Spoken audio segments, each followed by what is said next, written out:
And welcome back to the channel, everyone. And if you're new here, hello, thanks for watching. If you like what you see, please like, comment, subscribe, do all those good things. This is Motor Mike Media, and as always, I'm Motor Mike, and today, well, it's quick news, a nice little summary of the automotive news from the last 2 days, as well as stuff from the LA Auto Show. So let's get started. We'll start with the Ferrari Daytona Sp3, and this thing is gorgeous, in my personal opinion. Every body line is smooth and sleek. It's almost futuristic in design, but has some heritage going back to the 80s with these louvers and the way the taillights look.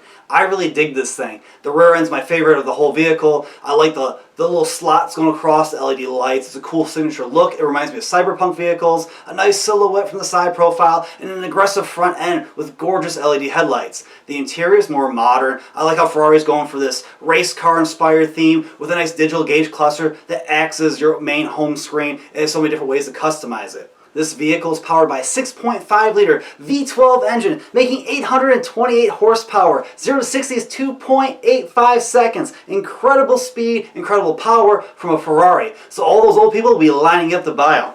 After that, let's do some stuff from the LA Auto Show real quick. Now, Hyundai as well as Kia had these big, bold EV concepts. The Hyundai one was more sleek in design. I like the front end. Now, the rear end has some controversy. It's a big old piece of glass with LED lights going around it. Not my favorite cues. I prefer the Kia model myself. It's more boxy. It's like a Kia Soul on steroids. These are supposed to be concepts of potential future designs and stuff like that. But I kind of like the Kia one more, but let me know in the comments below which one you guys think is better.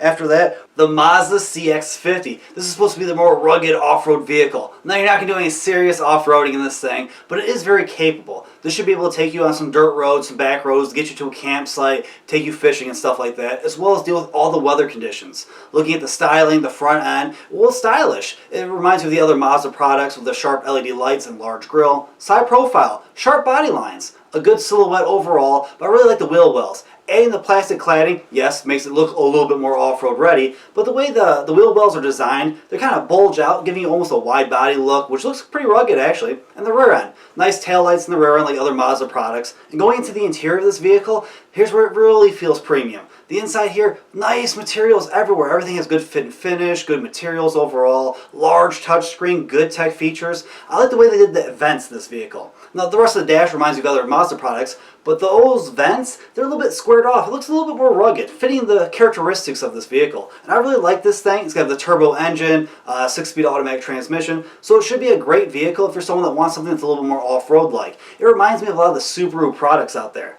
Now, speaking of Subaru as well as Toyota, their partnership revealed their new EV. Now, I'm not the biggest fan of this thing, but I will admit they did some nice styling cues here and there that make them look a little bit different, but you can tell they're part of the same family. The body lines, it has some sharp, crazy body lines. It does look very futuristic.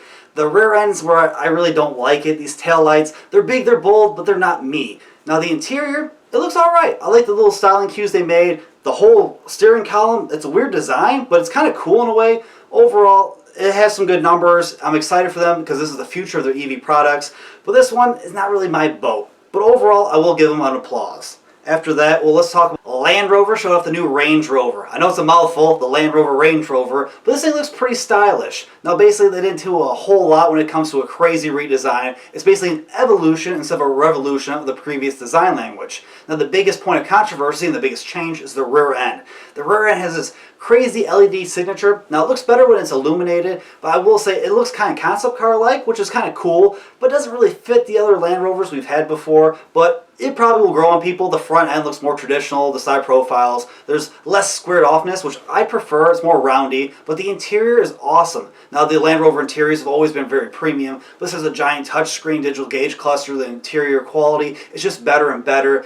They've been working on the tech themselves. Now, they have pretty good tech, but now it should be lag-free. You can get over their updates. So it is the latest and greatest from them and should be a good seller. Now, that's all I have for you guys today. I thank you all for watching. And if you haven't already and you want to, please check out my channel. I keep trying to give you guys more and more content. It's about cars, trucks, crossovers, and SUVs, combustion engines, and EVs, a little of everything. But please, like, comment, subscribe, hit that notification bell. That way you guys can stay up to date with the latest and greatest from my channel. And as always, I truly, truly appreciate you all for watching, and I'll see you all in the next one.